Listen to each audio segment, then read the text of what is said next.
حضور سرور دو جہاں صلی اللہ علیہ وسلم نے فیصلہ فرمایا کہ مدینے میں ہجرت کرنی ہے، مدینہ شریف کے اندر، اور اپنے ہمراہ حضرت ابوبکر صدیق کو لیا اور راستے کے اندر سفر کرتے ہوئے گئے، غار ثور میں پہنچے اور وہاں سب سے پہلے حضرت ابوبکر صدیق جاتے ہیں، صفائی کرتے ہیں تاکہ حضور کو کوئی جانور نقصان نہ پہنچائے، حضور کو بلاتے ہیں۔ اس واقعے کو قرآن بیان کر رہا ہے، اس میں سب سے پہلی بات جو قابل غور ہے وہ یہ ہے کہ دیکھیے ہجرت کے واقعے میں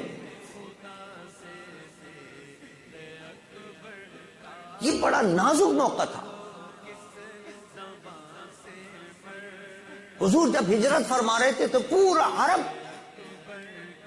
اور پورے رؤساء قریش اور پورا کفر مل کر دشمنی پہ اترا ہوا تھا کہ معاذ اللہ سم معاذ اللہ حضور کو شہید کرنا ہے۔ اب ایسی صورتحال کے اندر آپ اندازہ کریں کہ اس ماحول کے اندر جب کہ پورا عالم عرب دشمن ہو، پوری دنیا دشمن ہو، اس کے اندر آدمی ایک سفر کر رہا ہو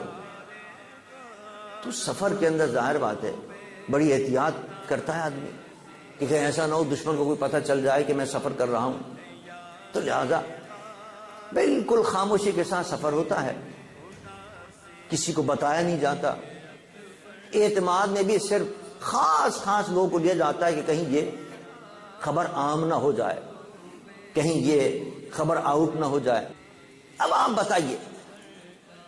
اس انتہائی خطرناک سفر کے اندر حضور سرور دو جہاں صلی اللہ علیہ وسلم نے اپنے ساتھ اگر کسی کو لے جانے کا انتخاب کیا تو وہ ابوبکر صدیق رضی اللہ تعالیٰ عنہ کا انتخاب کیا، اور آپ نے خود نہیں کیا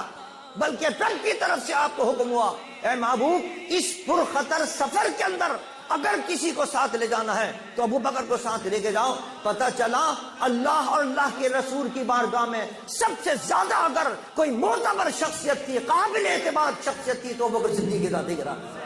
اور جب پتہ چلا کہ حضور تشریف لے جا رہے ہیں تو رات کو محاصرہ کر لیا کہ حضور کو جانے نہ دیا جائے، لیکن حضور شاہد الوجوہ کہتے ہوئے ان کی آنکھوں پر مٹی ڈالتے ہوئے چلے گئے، ان کی آنکھوں میں مٹی پڑ گئی، اللہ نے ان کو اندھا کر دیا اور حضور ان کے درمیان میں سے نکل کے چلے گئے۔ یہ حضور کا معجزہ تھا۔ اور جب راستے میں گئے حضرت ابوبکر صدیق ساتھ ہیں۔ حضرت ابوبکر صدیق کی عظمت قرآن کس طرح بیان کر رہا ثانی اثنین۔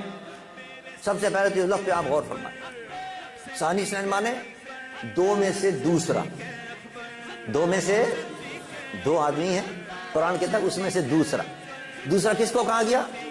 ابوبکر صدیق رضی اللہ عنہ۔ دوسرے کا لفظ بتا رہا ہے، قرآن یہ بتانا چاہتا ہے کہ میرے محبوب کے بعد اگر کوئی دوسری شخصیت ہے تو ابوبکر صدیق رضی اللہ عنہ کی ذات گرامی۔ یعنی ثانی اثنین کے لفظ میں ابوبکر صدیق کی خلافت کا اعلان ہو رہا ہے کہ امت کے اندر پہلا اگر مرتبہ ہے کسی کا تو ابوبکر صدیق کا مرتبہ، حضور کے بعد اگر کوئی جانشین ہوگا دوسرا تو ابوبکر صدیق کی ذات گرامی۔